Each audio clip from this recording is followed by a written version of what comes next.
everyone, happy Sunday. I hope the sun is shining where you are. It's glorious here. It's about 87 degrees here at the moment. It's going to heat up a little bit more, but for right now, it's pretty much perfect.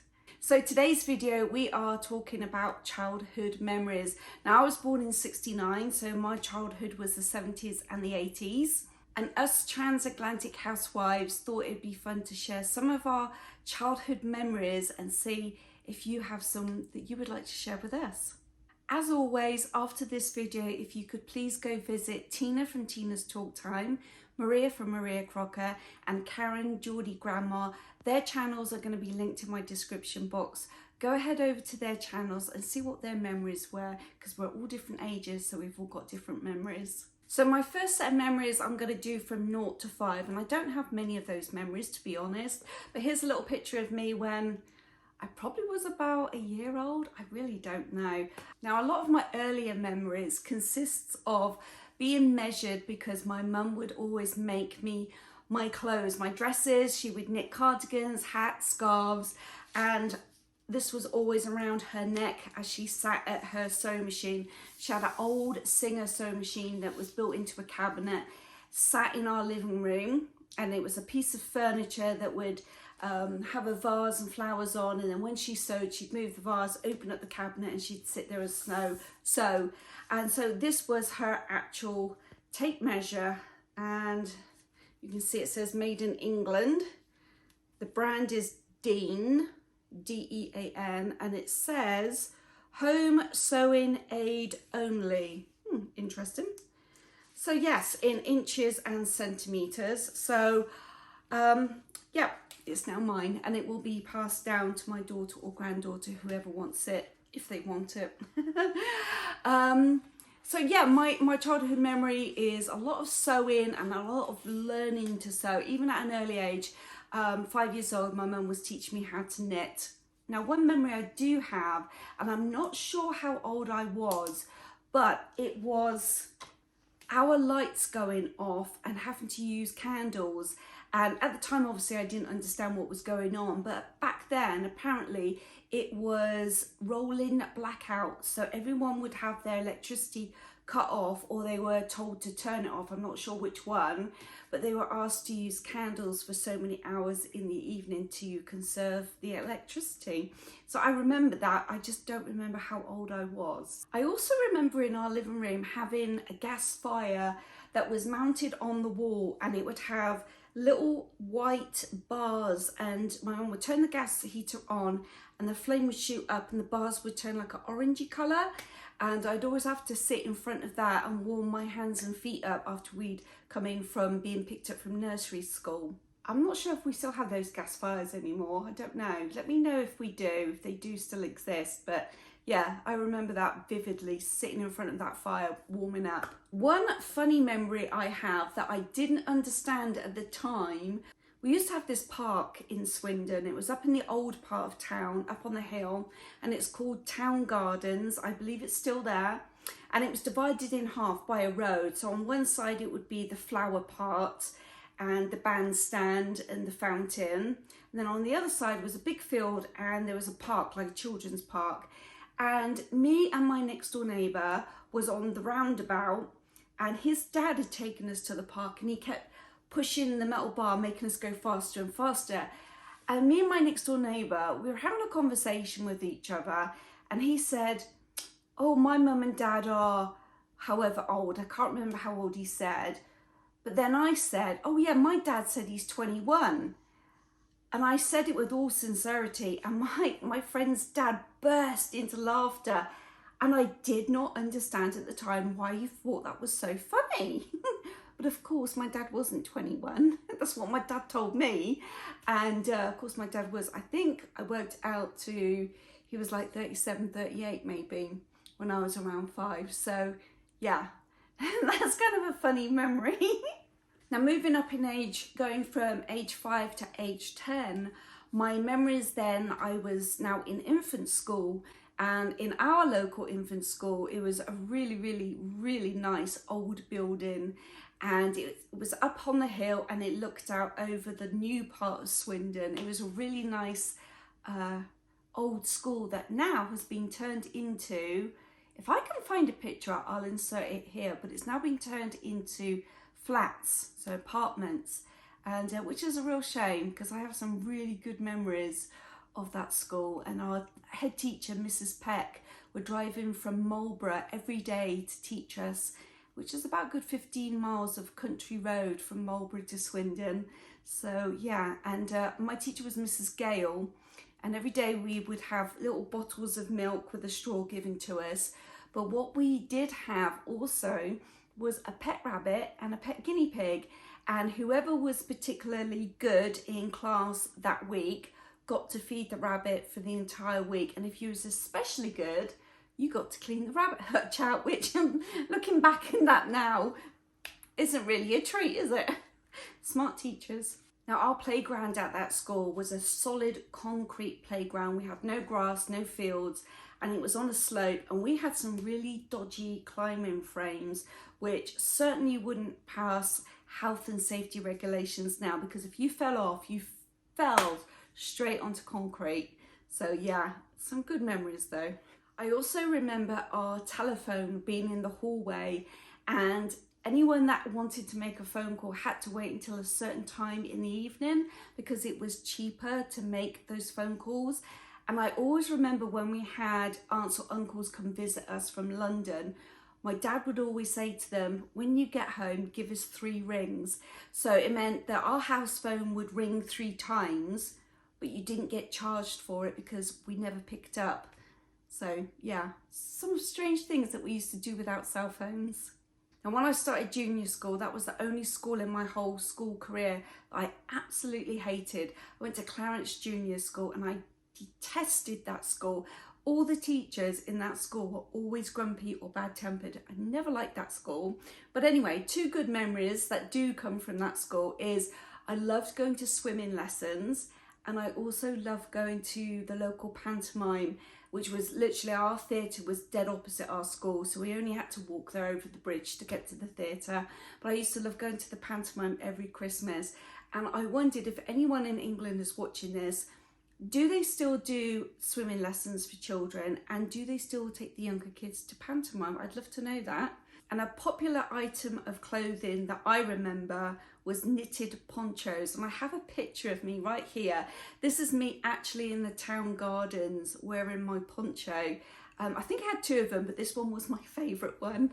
Now my pocket money when I was between 5 and 10, it started off at 10p a week, and my mum gave it to me every Thursday because I think that was her payday.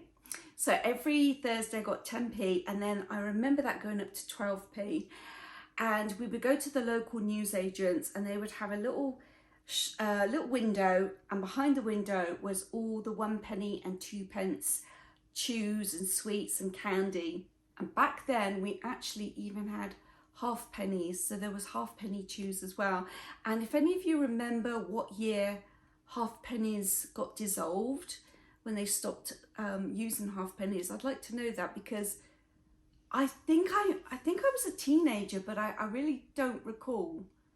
But yeah, and do they still have pennies and 2p in England? There was one particular candy or sweet that I used to love, and every time I've mentioned it to someone, no one can remember it.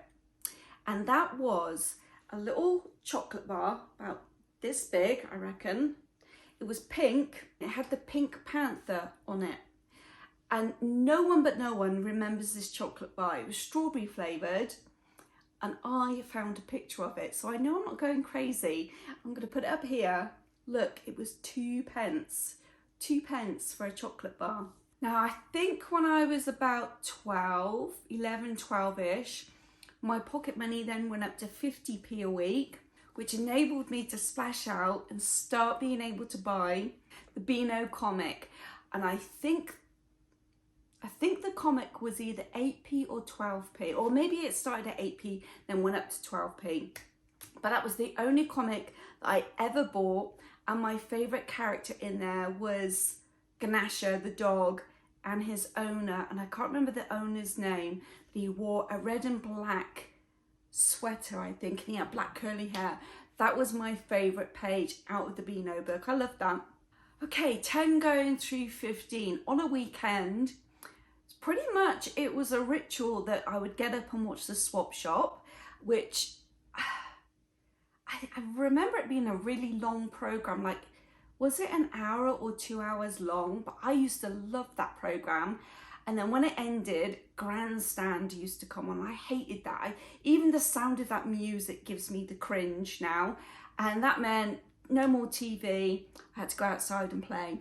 One thing I really do miss from our childhood is the freedom that we had.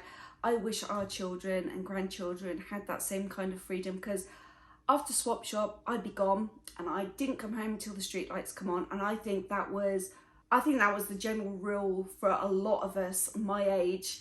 And also my parents had no idea where I was going, who I was hanging out with, what I was getting up to. But I had a general area where I was allowed to go.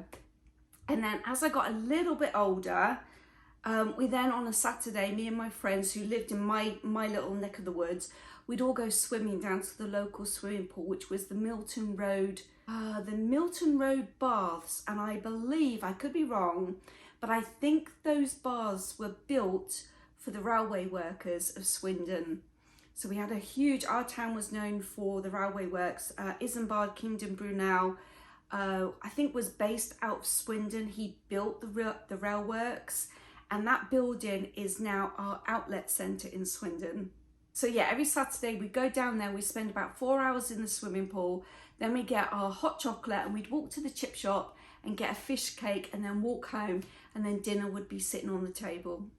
And then came Saturday night, and what was it? It was Doctor Who, it was the Generation Game, It's a Knockout. Some mothers do have them with Frank Spencer. And then I think once all those shows were over, it was then my bedtime. And then I think a movie came on afterwards, which I never got to see. Now, Sundays for me consisted of, it was time to clean out my rabbit. Now, I had a rabbit and a guinea pig, and they had their own courtyard. So they had a hutch, and they would come out of their hutch, they would let themselves out, and then they had a whole courtyard that they could play in. But I would have to get down on my hands and knees and scrub all the red tiles down every Sunday morning before I could go out to play. My summer holidays from probably about 7 through 13, I would go to London every summer holidays, and I'd go and spend 2 weeks round at each aunt's. I'd spend 2 weeks in Eastcote, London, 2 weeks in Morden, and 2 weeks in Ickenham. So I used to love my summer holidays. And then for Easter, I'd spend a week at my aunt's house in Stroud, which had great memories because they had the most fantastic house and apple orchards and fields, and then opposite was a goat farm. So I used to love going there. And my aunt and uncle also bred rabbits, which is where I got my rabbit from. Then when I got to about 14, 15, every Wednesday in our town centre, we had a nightclub called the Brunel Rooms, and it was for adults, but on a Wednesday, they would open it up for the children. I think it was from age 13 to 18, you were allowed to go. So for 2 hours, I think it was 2 hours, or was it from 7 till 10 or 8 till 10? We'd all go down the Brunel Rooms and have a boogie. It was great fun. And then on a Saturday, we'd all go to the Oasis swimming pool, which had a leisure centre attached to it, and we go roller skating every Saturday night, which I loved. Then Saturday afternoons, I used to go to the town square. Was it the town square? What was it called? The town hall, and where Maree and Terry McCluskey, two sisters, started a dance school. So I'd go there every Saturday afternoon, and I would do jazz and contemporary dance classes.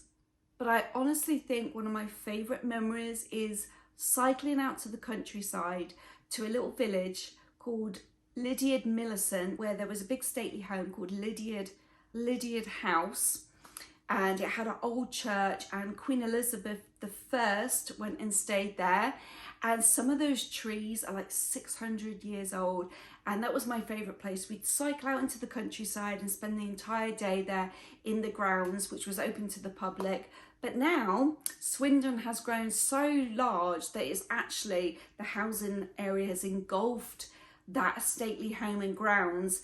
They haven't taken away any of the grounds, but it is now completely encompassed in a housing area, a housing estate, which is a shame, but at least they didn't knock any of it down or take any of the land away, so I'm happy about that. So that was a little insight into my childhood. I'd love to hear your childhood memories. What was your favourite childhood memory? Share it below, and I'll see you next week where we're going to be doing some autumn baking. Thank you for watching. Consider subscribing and don't forget to check out the other Housewives videos. Thanks so much, and I'll see you next week.